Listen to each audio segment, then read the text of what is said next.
Hey everybody, welcome to episode 67. Sorry, turn off my fan.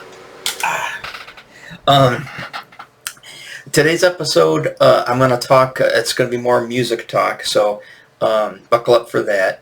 We're going to talk about a genre, it's actually a micro genre of music called Synthwave. You probably heard of it, maybe not. Let me just give you a little background before I dive into it about how I kind of discovered it. Um, let's go back to like 2015. I was working on a project with another artist, and we were kind of our aim of the project was kind of to poke fun at, or almost kind of parody a 80s anime. I was talking about the 80s anime in the 80s anime episode, um, and not really in a mocking way, but more as in just kind of like our goal was to try to create something that would look like an anime that never really existed, but it looked like it existed. We're doing like some like mock-up promotional stuff for it kind of looked like you'd see in like Animedia, or magazines and stuff like that, and character sheets and the art books and stuff like that. Kind of putting this project together. And while we were doing that, though, I was thinking about like the soundtrack. It was almost like I said, we're almost putting like a mock presentation for an anime. The friend that I worked with, artist, he's more of an anime person than me. Remember, I kind of talked about my experience with the anime. So, but one of the things that was very interesting for me is the 80s aspect, and doing kind of that cyberpunk 80s, kind of late 80s-ish feel to it. And then, of course, I started thinking of music, and back in the 90s and stuff. This same friend is actually the person I moved out with for the first time when I was in 1993, when I was like 20, and when the whole point, impetus of moving in together was to start a band, or actually they kind of were already doing some stuff, and I wanted to jump on with that. And a lot of the stuff we did was kind of experimental, a lot of recording, experimental stuff, and I had been a big fan of Tangerine Dream, which is another band that needs its own video. I don't own any vinyl. I can't find any. It's pretty hard to find. I haven't really did a deep dive on Tangerine Dream vinyl, but I had a lot of the CDs at that time, and not a lot, but I probably had about 5 or 6, maybe 10 Tangerine Dream CDs. And that band I got into from another friend, the one I kind of, my Rush buddy, my Rush/Cerebus buddy, from high school, and he tipped me off to Tangerine Dream, which is according to Harmony House Berkeley, where we got a lot of that stuff because they had a lot of the imports. They classified it under the electronic section. Some people put it under the New Age section. I know there was like a New Age sampler CD that was going around back in like the early 90s that featured some music off Melrose from, not Melrose Place, but an album called Melrose by Tangerine Dream, which is not one of my favorite Tangerine Dream albums. But they're an old band from like the late 60s. They're basically, Tangerine Dream kind of pioneered electronic music, and they kind of pioneered non-keyboard electronics, along with like Vangelis and Tamida and those type of people who do like, big patch boards of LFO and VFO modulators, and it was kind of crazy. But that all had kind of a feel to it. It was very 80s for me. And even though it was the 90s, it felt very just cool, like science fiction-y, Tron, all the stuff I've been talking about kind of culminated in that specific band. And they're a German band. Edgar Froese was kind of like his baby, and then he had like Wolfgang Schmoling and Chris Franke, two of the other members. And then, of course, he went on and had other musicians. His son ended up kind of getting in the band, and then Edgar Froese passed away not that long ago, and then his son took over the band. I haven't really listened to anything newer than Raccoon, And Raccoon was, shoot, how old is Raccoon? It's got to be the 90s, mid 90s sometime. That was the newest Tangerine Dream band song or album that I listened to. So it shows you how much I've not been keeping up with them. But I've still listened to them, periodically here and there. Actually, one of the things I found in my mom's basement was Exit by Tangerine Dream, which is a cool album. And I gave it to my son. My son's, "What's this?" And I said, "That's Tangerine Dream." I said, "That's weird. We found that on CD in the basement." So I gave it to him, and he likes it. I assume he likes it. He took it. I think he just likes the cover. He just thought it looked cool. It has a cool cover. But, so anyways, let's go back to, so that's kind of like my background with that, doing a lot of recording, a lot of synthesizers and stuff and kind of not really emulating Tangerine Dream, because the other guys, they weren't really super into Tangerine Dream, but I was, and, and using sequencers and all kinds of stuff like that. And we kind of, it was a nice little experimental time for me. I'm pretty nostalgic for that time period too as well. But, so let's fast forward back to 2015. So me and that one friend that I used to live with, who was also in that band, we're trying to put this project together and see if we can get some traction with it. And it kind of fell through. It wasn't panning out like we thought it was, but we really didn't get it out there very much. And since then, I've got some of it posted with some of my other stuff, and it really got no legs. So. And we kind of, maybe we abandoned it too soon, who knows, but like I said, one of the things was, I really started to, I was like, oh, I really missed the days back in '93 and recording and stuff with synthesizers and sequencers and doing all this stuff. I said, I got a computer. I didn't have a computer. We didn't have computers back then, at that specific time. I said, I got a computer now. I'd love to get like a MIDI controller, a little MIDI controller, and and kind of get, because you can record all that stuff on your computer now. We used to do it on cassette. We used to use a Tascam 4-track and record it all on cassette, with dual density cassettes. But, so I kind of got into it. And I started learning about like VSTs, what a VST is. It's a virtual, what is it? It's a virtual, I know it's a virtual instrument. Is it VST? I can't remember now on the top of my head. But you could emulate, we had like an ARP Odyssey, ARP Omni string. Other friend had a Mini Moog, and they had these synthesizers, and I always wanted the Oberheim OBXA. That was like that was the Eddie Van Halen one that he plays in Jump. Geddy Lee uses it for, in moving pictures, and the Oberheim OBXA was like my favorite synthesizer, still is. And I remember at Huber and Breeze over there, in Macomb County, there in Michigan, here in the kind of outside the Detroit area, on the Macomb side, Huber and Breeze is this music store, and they had a bunch of used stuff, and they had a whole synthesizer section. They had a Oberheim OBXA, and this would have been like 1998, 99, somewhere around there. And I saw this, maybe not even that, maybe 96, 97, yeah, somewhere around there. They had an Oberheim OBXA, and they wanted $800 for it. So that was a lot back then. Now you can't touch an Oberheim OBXA for less than $5,000. Yeah, you might as well just buy like a Nord Stage 3, which is kind of like the industry standard. Every time I see anybody who's got a keyboard, from everybody on YouTube, it's like they must be just giving Nord Stage 3s out to everybody, because everybody's got them. They got them at Guitar Center. Saw the one, I played the one there.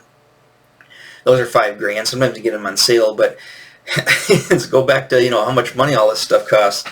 But like I said, you can't get an Oberheim OBXA cheap anymore. But I learned back in 2015 that you could emulate it with these VSTs. Basically, it's just like a little patch that you would put into like a program like Cakewalk, or everybody uses Pro Tools now. I haven't used Pro Tools. You got to buy Pro Tools, and I haven't used it. I messed around with Cakewalk a little bit last year, when I started getting back into music. And I also found you could get these VSTs, and I got the Oberheim it's just called the Oberheim OBX8, I think, which was kind of like took a couple of Oberheims and smashed them together. and like all the functions kind of looked like the top of the synthesizer, so you could mess with all the buttons, and you could get those sounds. And I looked up on the internet, they get people who have made those. They show you how to set the patches and set all the controls. Set the controls with the heart of the sun. Set the controls to see what you get specific sounds. Like if you want that exact Eddie Van Halen sound from like Jump, you could program that in, and it told you like what effects to use to kind of make it really emulate it. So I really got into that, and I was messing around with it. And I got downloaded a few. Like I said, I used like some inexpensive or some cheap programs at the time, and just kind of dipped my toes in it. And I made a few recordings and stuff. Like, wow, this is like how I used to record back in '93. You can just do it so easily now. So, but then I also at that time, this is what I want to dovetail this into, is I started learning about synthwave. And it's like, oh, of course it's a genre. Of course it's something. It's the thing. I remember saying that back then. It was just like, I was like, of course there's this stuff, because there's everything. Now that the internet's around, there's everything. Anything if you were sitting on the toilet, 50 years ago, or sorry, I'm being super facetious, but I mean, you just had, you're mowing the lawn one day and you had a spark of an idea in your head, and then it went away, right? 100 people have already done that idea on YouTube, or on the internet, just in general. So, of course, there's synthwave. Sorry, I don't know, I'm getting all upset about that, or all agitated, but for some reason it kind of rubbed me the wrong way a little bit when I first learned about it. But I started listening to some of the bands, and the one I can remember that kind of struck me the most was a band called Power Glove. Now, there is a metal band called Power Glove, but it's one word. Power Glove, the synthwave band, is two words. So you have to, if you're looking that up, you got to kind of differentiate that. But they put so they're kind of like one of the big names in the synthwave world. Another one that kept coming up was a band called Gunship, and that might even have been that's 2015, 2016, somewhere around there. Because I don't know exactly the extent of their discographies, or their stuff. But I'll pull them up here on the computer. We'll kind of look through the Wikipedia stuff on it, do kind of a Google search. But I'll also show you on YouTube Music. I've got some of the sites bookmarked for those bands, especially Gunship. So I kind of got into them, and then I kind of forgot about them, right? So then let's fast forward to, say, Stranger Things. When the first season of Stranger Things came out, which I don't know, was 2018 or something like that, maybe 2017. I noticed that the opening soundtrack, I called my buddy up. I said, "Have you seen the show called Stranger Things?" And he's like, "Yeah, it's on Netflix." I said, "Yeah." He said, "Yeah, the soundtrack's crazy." I said, "Yeah, that's like totally what I was thinking about doing with our project, was that kind of soundtrack." And and I was like, "Oh," I said, "They're really," and then I come to realize that they're one of the synthwave bands, the people who put that together. I can't remember what their name is exactly, but so that kind of made everything get kind of popular again. And then, of course, with the whole Stranger Things, with the 80s stuff, with the Kate Bush and the Master Puppets and the Dungeons and Dragons and all that stuff, it kind of made this stuff popular again. So let's go back to just not that long ago when I discovered Ghost. And then when I discovered Ghost, I thought to myself, wow, people are making good music nowadays. And then it kind of hit me, oh yeah, what about those synthwave bands? And then when I looked up Gunship, I noticed that Gunship has a new album coming out at the end of this month. So I'm definitely going to get it on vinyl, because the two new singles are out. Now, as I said, I'll get to that when I'll pull them up here. But I guess the first thing to do for people who are not in the know is to explain what synthwave is. And so I'm not good at explaining things, as people have told me. So I am going to cheat and use the bastion of all collective knowledge, Wikipedia. And as you can see here, synthwave, very 80s graphic. All the vector graphics was a very big 80s thing, but so anyway, synthwave, also called Outrun. I'm assuming they're referring to the video game Outrun. Retro wave, future synth is an electronic music microgenre. So right off the bat, Tangerine Dream. That's the first thing that pops up in my head. It's based predominantly on the music associated with action, science fiction, horror, and film soundtracks. What have I been talking about for the last, 60-some episodes? That's all in my wheelhouse, and those are all my buttons. Of the 80s, biggest button right there. Other influences are drawn from the decade's art and video games. That's kind of what we were kind of going for of that time. Synthwave musicians often espouse nostalgia for the 1980s. What have I been doing? Culture and attempt to capture the era's atmosphere and celebrate it. Now here's the first thing. First off the bat, I thought to myself, how old are these guys? So, and doing some searching for Gunship, if you just do a cursory, Gunship's first one popped up in my mind. If you just do a cursory look on Gunship here, now let's go to members, right? It's these three guys. I think Dan Haig is like the main guy, but if you click on him, he's 40, so he's 10 years younger than I am, so that would make sense because, you know, he's born in 83. Is he born? He's born in 82. Okay, so he's 40. That would put him like when all that stuff was super popular, like all the late 80s stuff, especially like with Sega Genesis, Sega Genesis, yeah, but Sega Master System, the first Nintendo, Super Nintendo, all of that stuff. You know, Power Glove, the band, is actually named after the Nintendo Power Glove controller. So all that stuff is late 80s. So you got to figure, let's just say 88, right, to say 91. Basically my high school years.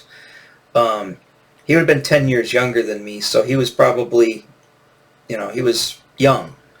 But I'm not to say that this guy doesn't have nostalgia for that time period, because obviously I have nostalgia for the 70s. You know, I was born in 73, so, you know, I have very fond memories of 78 and 79, 78 being my kindergarten year and 79, and that was all the Star Wars, Kiss, you know, you name it, Buck Rogers, Battlestar Galactica. So I can buy it that that time period for this guy is like my experience with that. So I can buy that. And I guess the other guy in the band is Alex Westaway. He's also same age. He is born in 83. So he's 40. So, you know, it looks like these guys are friends. And then eventually they say they got this drummer. And I don't know if the drummer, it doesn't say his age, but I'm assuming he's probably right around there. Which is also weird because they have a girl who sings in the band, but they don't have her listed as a member. I don't know if she's a special guest. You know, one of the videos for the singles for the new album that comes out features this girl, real cute girl too. She doesn't look as old as those guys. She looks a little younger, but she's got a cool voice and she's got a very like cyberpunk Priss thing going on.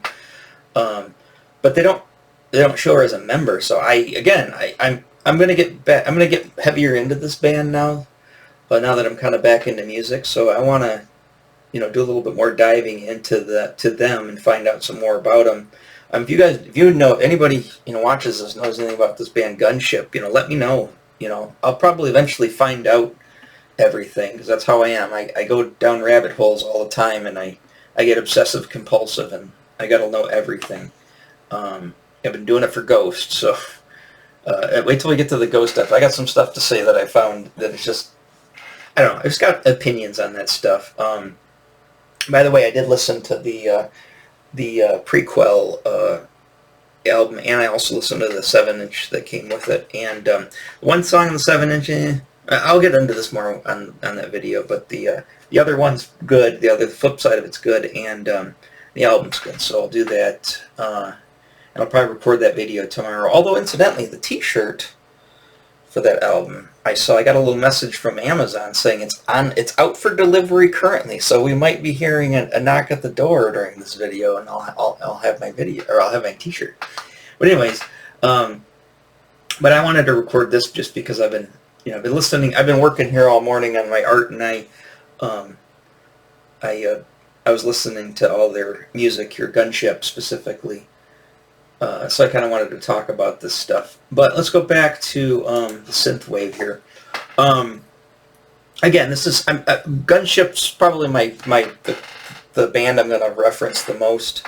I will talk about Power Glove a little bit because I only know a little bit, but I'm going to I'll reference them probably the most because again I'm going to get that album, and when I get that album, I'll definitely do a video on that album.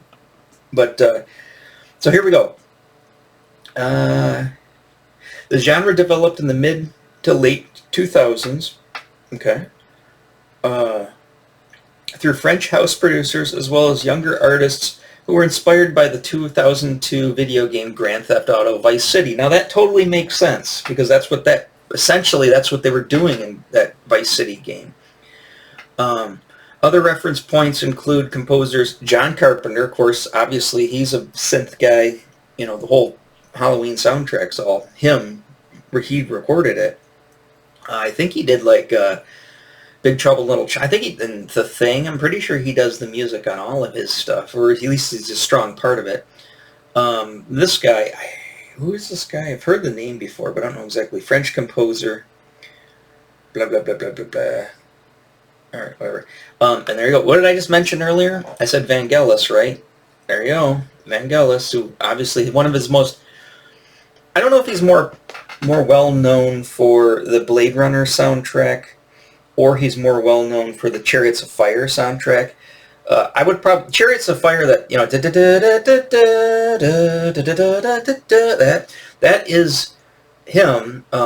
That's pretty... Like, if you ever... You may hear that in, like, grocery stores and stuff. So that's pretty common to hear that Chariots of Fire. I don't know what he's most now known for. He had an album called In the City that was really good. He also worked with John Anderson from Yes and did Anderson and Vangelis albums. I've heard one, and they're okay. He did also, I don't think Vangelis, Tangerine Dream and John Anderson did the Love by the Sun off the Legend soundtrack. There's another good soundtrack. It's all Tangerine Dream. Here we go, 1982 Blade. Did I just mention Blade Runner? And here we go. I just mentioned Tangerine Dream. So there you go. Synthwave reached wider popularity after being featured in the soundtracks of the 2011 film Drive. I've never seen that, which includes some of the genre's best-known songs, 2012 video game Hotline Miami, 2017 film Thor Ragnarok, and the Netflix series Stranger Things. Well, there you go. All of the what do you call it? All of the mountain comes to Mohammed, Characteristics and related terms. There's a micro-genre. Here's the one thing I've noticed, and I'm watching a lot of stuff on Ghost and listening to people talk, and music people, I love music. You obviously can tell I'm passionate about it. You can tell I'm pretty knowledgeable about this stuff, but I don't consider myself like guru of music or some hipster who knows everything about music, right? Because that's not me. But I listen to some of these quote-unquote people on YouTube, and everybody's just so freaking... Here I go on a rant. Everybody's just freaking obsessed with genres and micro-genres, and this. It's just like, does everybody have this tribalistic, I don't know how to describe this. You know what I'm talking about. Just this need to classify everything. I'm OCD. And I love to classify things, right? But I find that overcomplicating music genres is retarded. It's just music, right? I mean, obviously, you know the difference between if it's a hip-hop or rap song or it's a heavy metal song, right? I mean, I know there's gradations and there's micro-genres and there's blah-blah-blah-blah, blah-blah-blah of all that stuff. But most people can differentiate. When did the song come out? It came out in 88. Oh, was it a heavy metal song? No, it was more alternative college rock. There you go. That's all you need to tell me. Hey, there's a country band. Oh, like new country or like old country? They came out in like 92? Yeah, that's newer country. I call it young country. I don't like any of that stuff. But anyways, yeah, I mean, it's about as much as you have to tell. And it doesn't even really matter. All you have to tell me is, like, if you were to be somebody and say, hey, you got to listen to this band Gunship or Ghost. Hey, well, what they have, how many albums? When Tell me about them, right? Oh yeah, they're a synthwave band. What's that mean? Just like I'm trying to explain to you. Um, oh, okay. I know enough about the stuff that I kind of that already invokes something in my head. It's like, yeah, they started about maybe 10 years ago, 15 years ago. They've got a couple of albums out. They got a new album coming out. So I know that they're relatively new-ish. I know that you said synth, right? And then if you were to say something like, yeah, they got kind of a Tangerine Dream slash, I'm trying to describe the guy. I don't know exactly who the singer is, but the guy who sings, and I said this back when I first learned about them, I said, I really like the music, but the singer sounds too new. He sounds too, like, in the last 20 years, because that's pretty much where he comes from. And that kind of turned me off at first. I was kind of like, whenever people just sound new. The music sounds old, but the lyrics, the vocals sound new. I've gotten over that, so I've kind of moved on from there with that. And I've kind of gave some more chance. I mean, obviously, like Ghost, he's all over the place, but I mean, he's got a certain sound to him, and he doesn't sound as new as the guy from Gunship. They're completely different types of bands, but I'm just saying the vocal thing was a big hurdle for me to get over.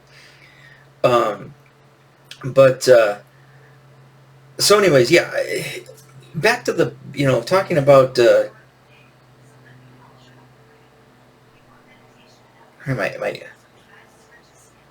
what's her face is going off in the other room for some reason. She must have heard me say something.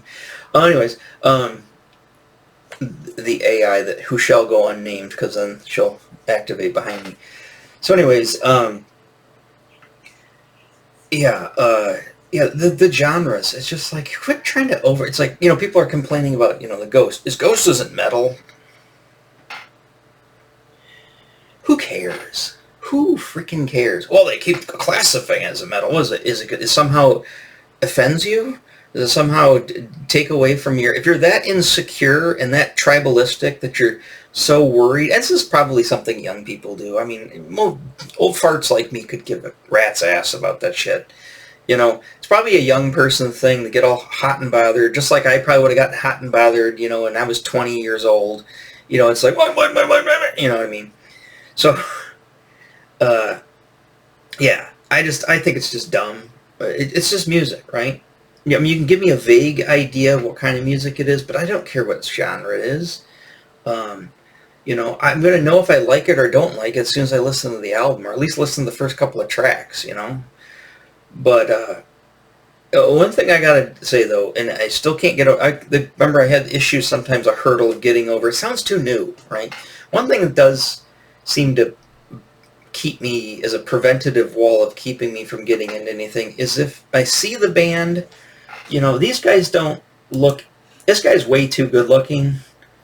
But the thing is, the people look douchey, like douchey douches. You know what I mean? And it's a lot of people like. I see like a bunch of people, they just look like douchebags. And if they look douchey, sometimes I can't get over it. It's like, I don't care how good the music is. They look like douchebags. And it's just, I don't know, for some reason, I try to separate the people from the music. But sometimes, if they look like douchey douches, sometimes I'm out. Like I said, this guy's too good looking, which also kind of rubs me the wrong way. This guy, he looks like about 3 different people I've known. This guy looks like that kind of guy. Yeah, and who cares with the drummer? He's just a drummer. But, I don't know. These guys don't rub me the wrong way as much as some bands rub me the wrong way. But there's just certain people, and the people who like the type of music also rub me the wrong way. It's like when I said back when Magic the Gathering first came out, it's like, oh, that's a cool idea. That was a neat idea. Until I saw the people who play it. And then I was like, yeah, okay. I find that way with Dungeons & Dragons, too. It's all fun until you get together the people play it, and you're like, oh, all right, okay. Same thing with music. I just remember, for some reason, it pops up in my head. I remember sitting in Denny's restaurant with the buddy I'm talking about, the one I was doing the project with. I think I had just gotten off work late, and he ended up meeting me, coming picking me up or whatever. We met together at Denny's, because Denny's was 24 hours, and you could smoke in Denny's at the time, and I smoked. And I went there and got like, the big nacho platter or something. That sounds really good right now. But anyways, went to Denny's, and in walks, and this is, granted, we're going to like, this is like 1994, 1995-ish, somewhere around there. And in walks a bunch of young people. Now I say young people, we were young. I mean, I was only like 21, but I called them young people. They were like 16, 17, 18, right? They're young people. And anyways, a bunch of these young people come in, and they're all like, oh God, it's these kind of guys. I've seen them all around town too. They're like the hipster, cool. They're the same kind of douchebags that are young people nowadays, but they were douchebags back then, and I didn't like them. It's like, oh, here they come. And they come in, and apparently they all had just gotten back from the Beck concert. And I didn't really know who Beck was at the time. I sort of kind of knew who he was. But that's just like, oh boy. And I just started shaking my head. It's like, not only do I don't like Beck, because he looks like a douchebag. And then all these other douchebag people came in like them. No, those people now are probably in their 40s. They're old like me now. But yeah, if you were those people that walking around, I think now that I think about it, remember my buddy I told you about, the one I borrowed the bass from? Remember I thought it was his dad's bass, but he said it was his brother. I think his brother was part of that clan. And I don't know, I for some reason looking at this guy here, this Alex Westaway guy, he's not Asian, at least I don't think he's Asian, but the buddy that I'm talking about, he's half Japanese, and he kind of reminds me of this guy. But this guy also reminds me of that bass player, the one I told you from high school, one that passed away in the car accident, who played that Factor bass. I kind of get the vibes from him too. I don't know. I got a lot of anger. I definitely in my young days definitely had a lot of. I mean, I have to say I don't have angst now. Obviously, I have a little bit of angst, but you want to talk about angsty, and then when I met those guys in that band, we were all full of piss and vinegar and just hated everything. And we hated alternative music, we hated grunge back there, and we hated everything in pop. We thought anything, only thing was cool is just really esoteric stuff that made you feel, higher. And we were douchebags. We were different kind of douchebag. We were like self-righteous, thought we were better than everybody douchebags back then, So all like the regular riffraff of douchebags, we had douche wars. The douche wars, there you go. I don't know, I got to use a different word than douchebag. I mean, douchey McDouche, my douche. So let's go back to Synthwave. Well, okay, I guess you kind of got the point with Synthwave, right? Just dudes like this just irritate me. But anyways, so let's go to Gunship. So here we are at Gunship, and like I said, just like Ghost, I think the best way to sample these guys is just click on the songs. Go to the first song, Tech Noir, which is off their, I think they're self-titled, their first album, which is this one, Gunship. Go to the songs, because these are all the singles, and usually, not always, but the singles are usually the most popular songs off of the albums. It's the ones the record companies obviously pick to be the hits. Or maybe even the band themselves pick these to be the hits.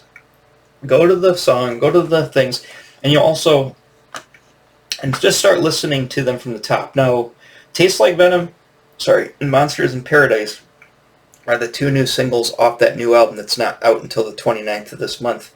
You listen to those two. This is a good one here. This When You Grow Up With looks like it's got like an Ali Sheedy single cover. But here's their albums. I think these are EP. Oh, these are instrumental versions. But here's the main version.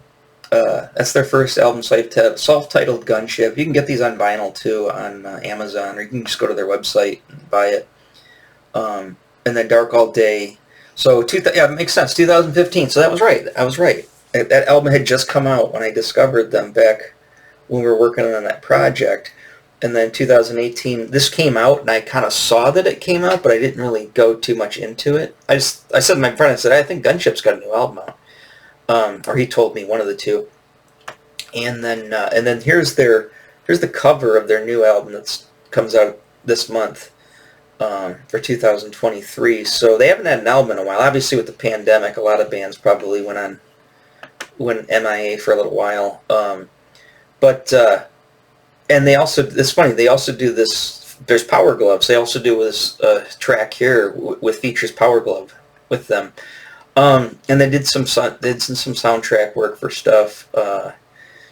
But it looks like they do this death metal thing from DC's death metal. I was not a fan of DC's death metal, the comic.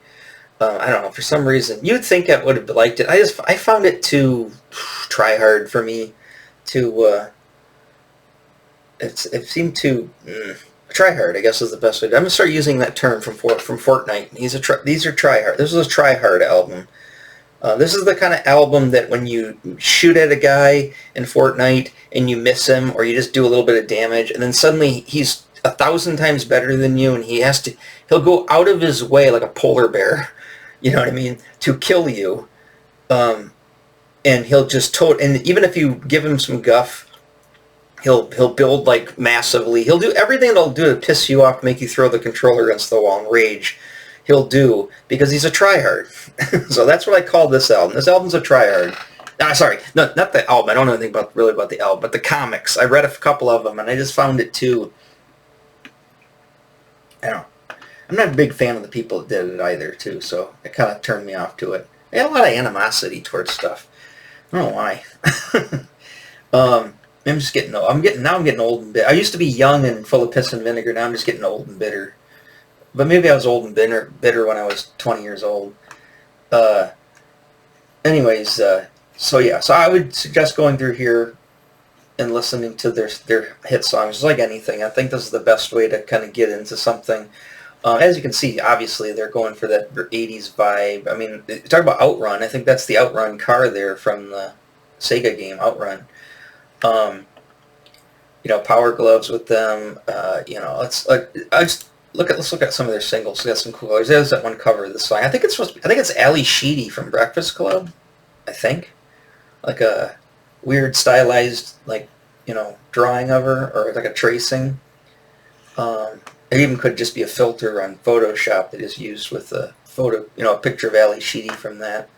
But yeah, some of these album covers are cool. They definitely have a vibe that really pushes a lot of my buttons. I mean, this whole, I think this is the, I don't know, not Vestron. What is it? Is it Vestron? Orion? Not Orion.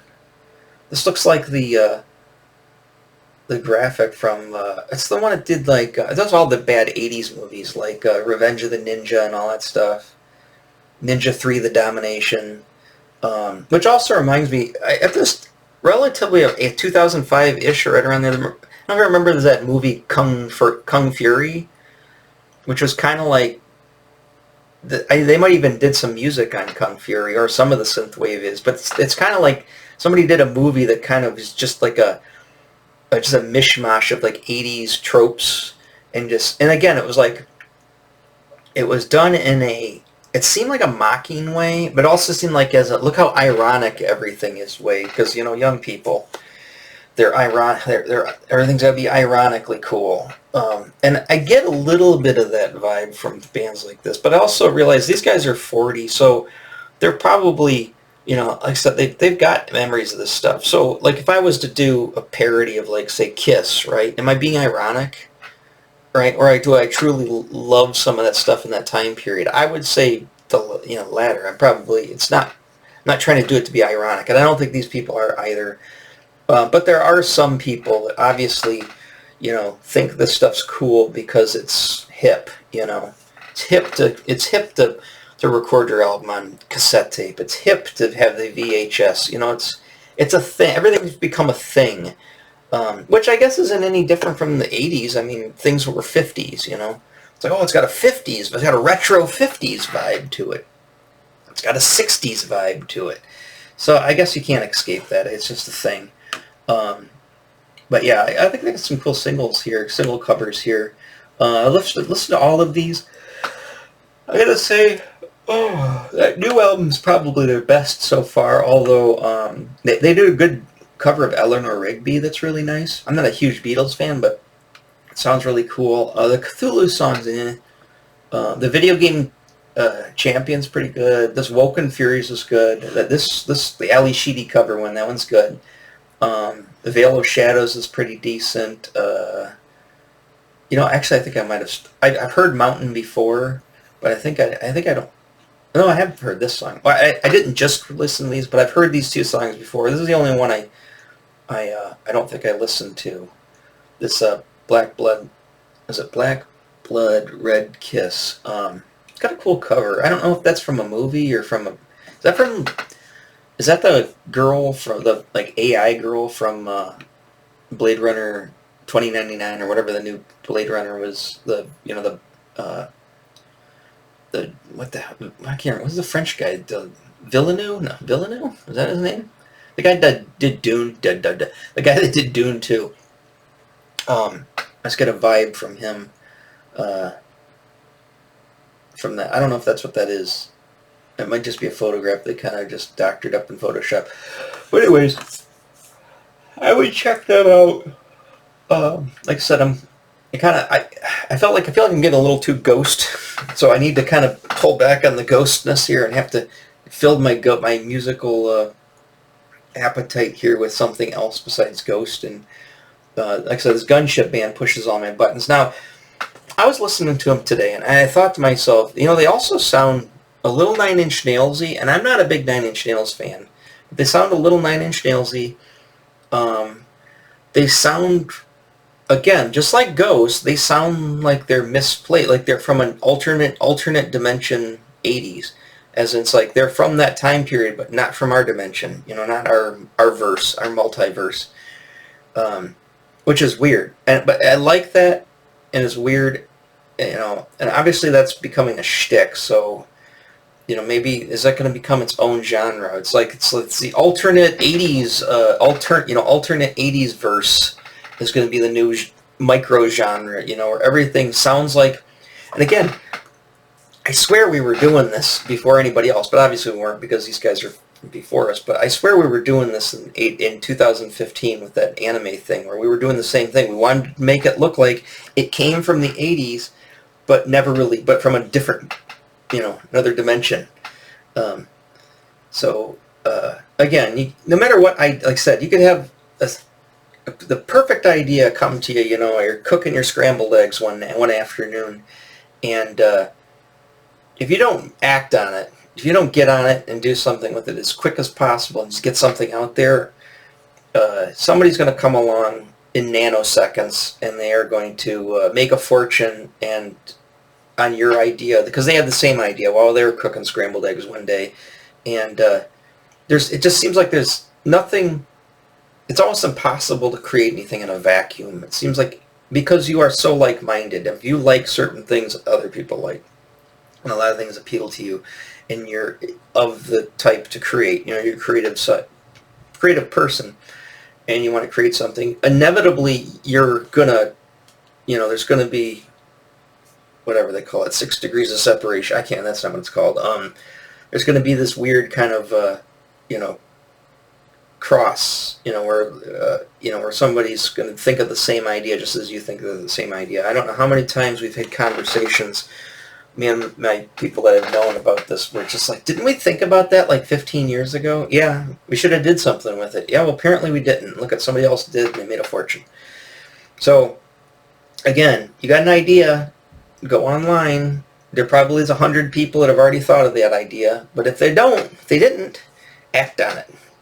Get up, drop what you're doing, and get whatever you got idea out there in some form, whether it's a song, whether it's a comic book, whether it's a movie, a film, whatever your idea is, act on it. Because if you hesitate, just like when you hesitate to buy something and you never find it again, the same thing. If you hesitate on your idea, somebody's gonna come along. As soon as you hesitate, somebody's just gonna bowl you over. I feel like it's like a battle, like you're in a war, and you've hesitated on the battlefield for just a nanosecond, and suddenly somebody's clubbed you in the head, or cut your arm off, and they're in a pool of your blood as the other person goes on to victory. I feel like it's that way, some of this stuff.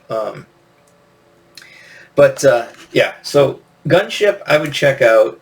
I would, if you want to do a dumpster dive, go down the rabbit hole, whatever you want to call it, of synthwave, I would suggest that. Did we miss anything off here? I was hoping they'd give like a Rise of the Synths.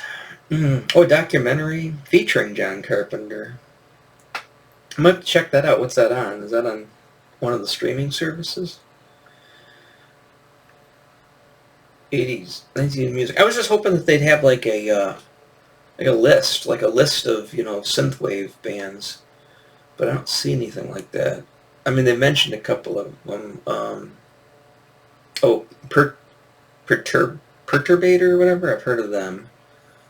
I mean, I've heard of them through my friend Electron. Yeah, it's gated. All this stuff. I mean, the thing is, all this stuff, like these electronic drum sets, obviously they're great for apartments and stuff. I remember, I just keep thinking of the 40-Year-Old Virgin when he's got the electronic drum set in his apartment with the Framed Asia poster behind him. Dude, you have a poster of Asia. You have a Framed Asia poster of Asia. What's wrong with that? I would like to have a Framed Asia poster. I got a framed Iron Maiden poster. It's just as bad. But anyways, yeah, like I said, when we were recording this stuff back in the early 90s, all this stuff was crazy expensive. And, we all had part-time, we had full-time jobs, but we were making like minimum wage, We didn't have any money. We had to couldn't afford any of this stuff. And it's like nowadays, this stuff is like dirt cheap. I mean, it's not dirt cheap, but you get a full electric kit for like $300. Like the price of a guitar, like a decent guitar, you could get a full electronic drum set by a real company, and they sound great, Sure, it's not a $3,000 Roland, but I mean, you can get like an Alesis or I can't remember all the different companies, but that was unheard of back when we were doing this stuff. All these VSTs having a computer. I mean, all this technology. I just keep thinking of Rush. All this machinery making modern music can still be open-hearted. But all this machinery making modern music. It's just easy. Again, this also goes back to what I was talking about with my buddy about saying, like, there's a different kind of poor. Today's poor is a different kind of poor from that time period. So 1993 poor, right, where a bunch of 20-year-olds working minimum wage jobs, all living piled into a tiny apartment, and and just getting any piece of equipment they could get to to do recordings is basically working within your means, which wasn't a lot. And they think, fast forward to nowadays, you get a bunch of 20-year-olds. It's like some kid's got his electric drum kit, some kid's got his computer filled with VSTs, and he's got 9,000 MIDI controllers, and they're all recording on Pro Tools and blah blah blah blah blah blah blah. It's just crazy how today and people are doing it. I'm not saying that people aren't doing it, but there's no reason why people can't do this stuff, even if it's just in their as a hobby, and get this stuff out there. It's so easy. It's just like the comic stuff. I mean, everything today is so easy to do. I lived through the time when this stuff was hard to do. Everything was an uphill battle. Here I go again. I'm sounding old. I got to go to school both ways, uphill through lava. But you know what I'm talking about, and I'm not wrong. I mean, that's how it was. Everything you wanted to do, if you were a creative person back there, then to do anything just seemed like I said, just walking through quicksand. It was so hard to do. And if you weren't rich, and if you were from parents that didn't have a lot of money, and now you're a young adult, and you're not making a lot of money because you're working, for $5 an hour. I think at the time, in '93, I was working at the Hampton Movie Theater, and I think I made $5.25 an hour. I worked almost every weekend, because that's when it was busy and that's when they needed you. But I probably brought home maybe $100 a week if I was lucky. The whole month I might have brought home $400. You know, I had to, 150 of that went right to the guys for rent. You know, I had to get gas for the car, you know, and then you had to eat, you know, and put car insurance. I mean, I didn't have credit cards at the time or any of that. Thank God. At that time, I probably would have went crazy. Would have bought that Oberheim OBXA. But the thing is, we didn't have credit cards. I mean, we didn't have, at the end of the month, we were lucky if we had $50 in our pocket, you know, $40 in our pocket. And it's like, I guess you could save that, you know, in like a year, you might be able to buy a guitar or maybe an effects processor or something. Maybe you might have $150, $200 saved up. And that's what we did. I remember I bought this, I had the old Zoom. I mean, this is my new Zoom, which is crazy. I had the old Zoom, the little black one. You know, I can't remember what the numbers were on it, but it, you know, and it rested on your strap. That thing was like $300, and I had to trade in like a bunch of stuff to get. I traded in my Korg Poly 800 synthesizer, which I should never have gotten rid of. I had to trade that in, you know, and I had to come up with like $150 just to buy this little thing, you know, and just this effects processor. And that's how difficult it was to do this. That's why we never went anywhere, because we had no advantages. And we also butted heads on everything. We couldn't musically agree on anything. Everybody wanted to do their own thing, and nobody wanted to come together as a team, you know. And there was this whole philosophy, too, where everybody's anti-music, you know, and I wasn't. I was like, I want to, you know, I've learned how to play the instrument. I want to continue to get better at it. And I wanted to do covers, and you know, I wanted to get laid is what I wanted to do. But my other buddies that I was in the band, they didn't seem like they were super gung-ho about, you know, getting out there and playing live and getting laid. It was all about recording this, you know, this epic thing that was, you know, blah, blah, blah. So we were young kids that didn't know what the hell we were doing.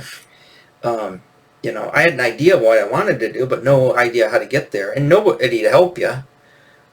You know, you basically, somebody just threw you in the pool, in the deep end, you know, it was way over your head, and you're like, all right, sink or swim. And, you know, with the music stuff, then I sank. A lot of things in life that back then I sank, you know. So, sorry, going to the big, another big, but, you know, that's what I'm going to do in these videos. Everything's going to key me off. I'm going to go into something crazy. Oh, maybe that's in itself is the entertainment people are seeking. You know, they don't really care what I'm talking about as long as they want to see, you know, me. I'll get all worked up about stuff. So, and I get worked up about a lot of things. Like I said, so no wonder I have high blood pressure. Yeah, so again, I wanted to make this video just because the stuff's fresh in my head, and like I said, I was kind of killing some time before making the ghost video, and it all, like I said, as you can see, it all plays in together. And right here, you know, music associated action, science fiction, horror film, soundtracks of the 80s. Everything's about nostalgia for the 80s. That's all of my videos that I make, even if I'm talking about new things, all of it steeped in that pocket of time, you know. And you know, I guess for the longest time, I wasn't really like living in the 80s. I mean, there's people now that make fortunes on YouTube because that's their shtick, is they're living like they're in the 80s, and everything they got in their apartment or their house is all 80s. It's just like, everything's everything nowadays. Everything's a thing. If there's $1 to be made, no matter what stupid-ass idea somebody comes up with, somebody's going to make $1 on it, or somebody's going to be into it, or somebody's going to be so into it. And then there's going to be a subculture involved, and then there's going to be micro-genres, and then there's going to be memes about it, and then it's going to go viral on TikTok, and blah, blah, blah, blah, blah. Sorry. I don't know. World's a weird place. But I try not to let it get to me, even though it gets to me. But so anyways, sorry. Let's wrap this up. Again, go check out Ghost. Ghost. Yeah, go check them out. But go check out Gunship. They got a new album coming out at the end of the month, the 29th, I believe. You can get it on Amazon. They can pre-order it right now. You can also pre-order it on their website, and they've got let's see. Can I pull that up real quick? Let's just pull up the Gunship. There we go. So yeah, here's Gunship's website. It's the gunshipmusic.com, and go to their store, and that's the album cover. The you can get these pack if you want this. I wish they would do this with LP, but they don't. But they got like a package. You can get either the black or the pink shirt with the album on CD. You can get the either shirt with cassette tape because they've got it available on cassette tape. Of course they do. This goofy set, which I think is just kind of dumb, but it comes with the tape and it comes with a Zippo lighter. It's like, does anybody even smoke anymore? Except for, oh, you're right. Everybody's a pothead because there's like 15 different cannabis places in like a square mile of where I live. You know, every single business is a head shop. So of course people use Zippo's lighters to light their bowls with. In this like kind of like a Sega Saturn-y looking box. And then you got like these bundles. We can get all the different versions. The picture disc, the red transparent disc. I probably am just going to get the straight up regular release. I'm probably not going to go for this extra because it's like an extra. I think they show it here. Yeah, like it's 44. They're $30 for the album. It's it's on the high side, but yeah, I'll support them. They're a new band, or newish band, you know. And they're good. So, but they've got these cool red discs, which I think I like these, but I don't want to pay the $44 for them. And then they got the picture discs. Again, I'm not huge on that stuff, but I do like the transparent discs though. You know why I like them? Because you can't tell if your record's dirty or it's like, you know, it's like, I gotta get that brush out and clean off this disc and stuff. If it's all colored and like this, I don't know it's dirty or not. So I don't worry about it. Oh, it looks brand new. And it is brand new, but I might just get the black. You can get it on, it says $32 here, but you can get it on Amazon, I think, for $29.99 or $30. But you can't get the shirts on there. And of course, obviously, I want to get the shirt too. Got to get the cool shirt and the album because you know that's the way I've been rolling lately. I'm being that guy. Just get the CD. There's the tape. It just shows the rest of the shirts and stuff. So yeah, these bundles are kind of cool, but it's too pricey for my blood. I don't want to spend that much money. I'd love to, but like I said, I love to support bands that I like. You got a sticker set. Sticker set's pretty cool. They have a sticker set for Ghost too. This sticker set looks really neat. It's got these cool old school, you know, like reflective stickers. That'd be cool to put all over something. But I'll probably just get the standard black shirt right here. It's not that I don't want the pink because it's pink. I wear black. It hides my stomach. If I wear a screaming pink shirt, it's going to draw attention to my love handles. I don't want to do that. Or my lack thereof love handles. My loveless handles. There we go. Got the loveless handles. I don't want this douchebag hat. Yeah, and then their older stuff too. So I love this shirt though. Check this out. Remember, I did the whole episode on Last Starfighter. They have a Gunship shirt with the Gunstar. That's cool, and it says Death Blossom. I think there's a song called Death Blossom on one of the albums. You know what I'm talking about? Like I said, this stuff is pushing my buttons. So that's pretty cool. I like that shirt. I'd like to get that shirt at some point. And I don't mind the gray. Gray doesn't make me look too bad. Black and gray I'm good with. Anything else? Red and white. Ooh, man, that makes me look fat. It's just the all black or just the logo shirt. The Power Glove shirt's pretty cool. That's a neat shirt. You know, they got a zip-up hoodie. Oh, you know what? Oh, man. Ooh, look at the price, though. Whew. Really? Are hoodies that expensive? In my day, I assumed, you know, that a t-shirt was $25, a long sleeve t-shirt was $35, and the sweatshirt was $45.50. No, they're $77. Again, there's a certain point where you can, if you have the means to support your people, the artists you like, but I don't have a lot of means, so I gotta go with what I can afford. So yeah. So there you go. Pretty cool. Like I said, 29th this album comes out. I think this stuff's all available now. I mean, I think that they mail you the album when I don't know what their shipping costs are either, probably $5 or $6. But let's just, we got time? Yeah, we got time. Let's just do this real quick. I'm not going to order this now, but I'm just going to throw in, where's this the standard release? Standard release of the album. We'll just check this out. See, it's got pre-order. I see it says here that the release date's the 29th, but it says it won't get to you till the 9th of October. Huh. Interesting. So let's go back and let's put the t-shirt in. Oh, come on. Let's put the t-shirt in. So where's the t-shirt? I just passed it like a dummy right there. An all black t-shirt, 29 bucks.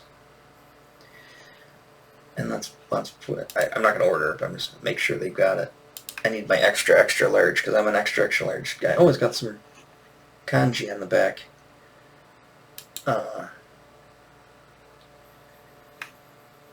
So there we go. All right, what's our subtotal? 61 bucks. Ooh, it's a little. I mean, like I said, you get a Ghost shirt, a Ghost album for about, with tax out the door, no free shipping on Amazon for about 55 bucks. And this is before the shipping. Do they have free shipping? Maybe. Let's see, shipping information estimate. Let's put in our.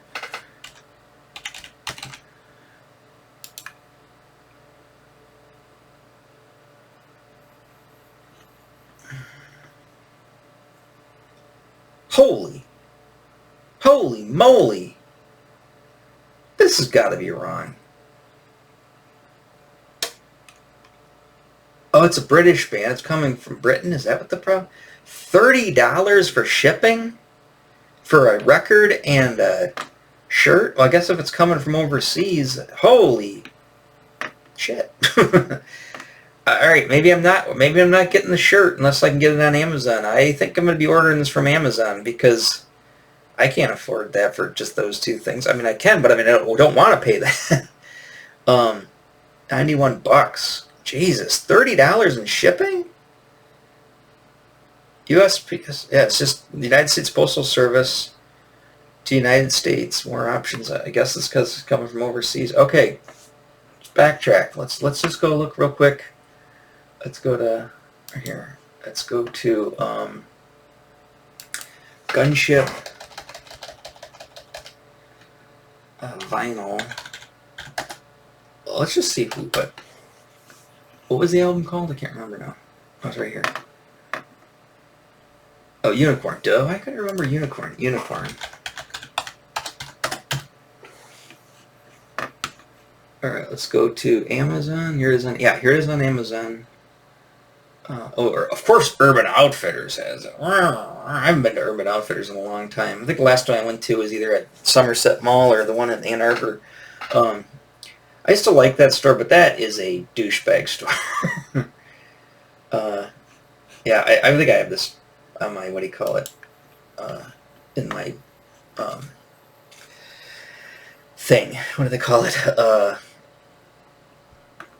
Wish list. Yeah, to go for. So yeah, the title will be released September 29th. So then you figure a couple of days to get it to you. Free release day delivery Friday. So no, they'll get it to you on the day it comes out. Free release day delivery, huh? How can you not go? I mean, I said Amazon's taking over the world, but again, I mean, you know, even though you don't get the shirt, it's not like they're gonna still charge you probably $30 for shipping. Yeah, I'm just gonna order this from Amazon, and get it there, and maybe eventually the T-shirts might become available on Amazon. But yeah, I can't afford getting it from them. I didn't know that until now. That's surprising. Yeah, look at that, $91, $30 in shipping. That's crazy. All right, well, it's time to wrap up anyways. So we'll worry about that when the end of the month comes. We'll watch. I try to get it. I'm gonna do the same thing that's gonna happen for the Ghost, the Opus Eponymous. I'm gonna come to. It's a Friday too. I'm gonna come to that Friday, and if I don't pre-order it, it's probably going to sell out like that morning, and nobody's be able to get it because obviously it's too expensive to buy this stuff there, unless you go to Urban Outfitters and get it. So yeah. So anyways, what was I talking about? What was this video about? Synthwave. Check it out. It's cool. I mean, it pushes all my buttons. I love it. I mean, they got so many reasons why I like it. And obviously I told you most of them. If you're into it, check it out. Like I said, I think there's new music coming out that's cool, and it's a breath of fresh air. As Hetfield said about Ghost, it's a breath of fresh air. For so long, and obviously it's America's the biggest culprit of it. Just music sucks. But obviously this is a British band, Power Glove's an Australian band, Ghost's a Swedish band. Obviously, everywhere else outside of the United States, good music is alive, and people are doing stuff that's cool, but not here, not in the United States. And we're on the verge of the Holy Roman Empire falling, anyways, or either the what do you call it, the Visigoths, or whatever they're called, the barbarians are going to come and sack the United States here fairly shortly, or the Antichrist is going to come and the Book of Revelation is going to happen. But definitely, it seems very end of days right now for the U.S. So, obviously all the good stuff's going on other places. I mean, there's bad stuff going on other places, but you know what I'm talking about. I don't want to get super crazy about that, but yeah. So let's just leave it there. Tomorrow I'm going to record, so this will go out on Tuesday. And then tomorrow I'll record the episode for the Ghost album prequel, and then that'll drop on Wednesday. After that, my proverbial wad has been blowneth, I think, for a little while, because I'll have to come up with something else. Like I said, I think my friend was right, though. I can talk forever, obviously, and there's so many things in this bean right here that I could tell you about. But at the end of the day, sometimes I'm like going, man, have I told everybody everything? Have I revealed all of my cards? There's always something up my sleeve, I guess. So we'll see what's going on for that. It's a cliffhanger. What's it going to talk about next? That's a good reason to subscribe. So there you go. Do that also as well. Subscribe. I would say subscribe, and there'll be cool little graphic. It goes bing and says subscribe, and you need to hit that. But I can't do any of that stuff, so ain't going to happen. All right. I will catch you guys on the next video. All right. Bye-bye.